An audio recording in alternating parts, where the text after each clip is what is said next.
Just like learning a new language opens doors to different cultures, grasping ship terminology allows you to appreciate the complexity and wonder of these magnificent vessels. It connects you to a rich history of seafaring and maritime tradition. This essay will equip you with fundamental ship construction terms, acting as your compass to navigate the world of ships. Get ready to embark on a journey of discovery as we delve into the fascinating world of ship construction terminology. By the end of this essay, you'll have a solid foundation in the language of the sea, ready to set sail with newfound knowledge and confidence. Let's start with the most basic yet crucial part of a ship, the hull. The hull is the backbone of any vessel, the essential structure that ensures the ship's functionality and safety. Imagine the hull as the ship's body. It's the watertight outer shell that provides buoyancy and structural integrity. Without a well-designed hull, a ship would be unable to float or navigate the waters effectively. The hull is designed to withstand the immense pressure of the water and the forces of the sea, ensuring the vessel stays afloat and holds its shape. It must endure harsh conditions, from turbulent waves to the weight of the cargo it carries. Think of it as a giant floating bathtub made of steel or other robust materials. These materials are chosen for their strength and durability, capable of withstanding the rigors of the maritime environment. The shape and size of the hull vary depending on the ship's purpose. Each design is meticulously crafted to meet specific needs, whether it's for speed, cargo capacity, or stability.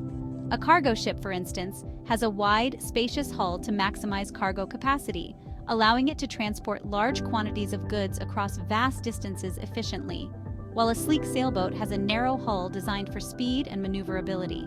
This design helps it cut through the water with minimal resistance, making it ideal for racing or leisure sailing. Understanding the hull is fundamental to understanding ship construction. It's not just about the exterior, it's about the intricate engineering that goes into creating a vessel that can withstand the elements and perform its intended function. It's the foundation upon which all other components are built, and its design dictates the ship's capabilities and limitations.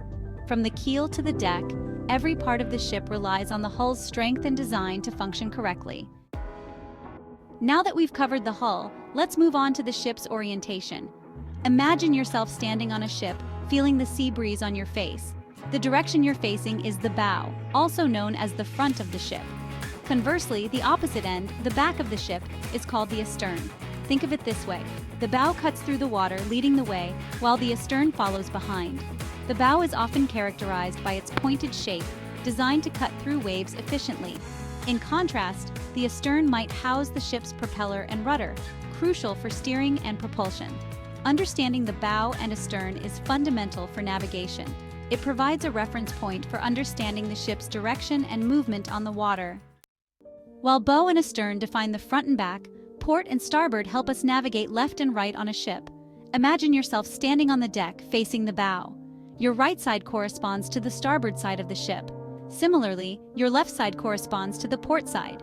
An easy way to remember this is that port and left both have 4 letters. Starboard, on the other hand, is the longer word and corresponds to the right side. These nautical terms are essential for clear communication on board.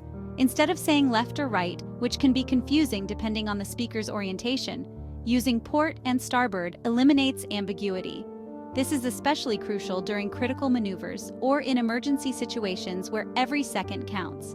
While bow and astern pinpoint specific locations, forward and aft refer to directions relative to the ship's center.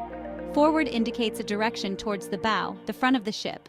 For instance, if someone tells you to move forward, they're directing you towards the front. Conversely, aft indicates a direction towards the astern, the back of the ship. So, moving aft means heading towards the back. Think of it like this. Forward is synonymous with ahead, while aft is synonymous with behind, but in a nautical context. These terms are crucial for understanding movement and directions on a ship. Thanks for watching. If you like this video, please subscribe and share with others. And write your thoughts about this fascinating nature life in the comment column below.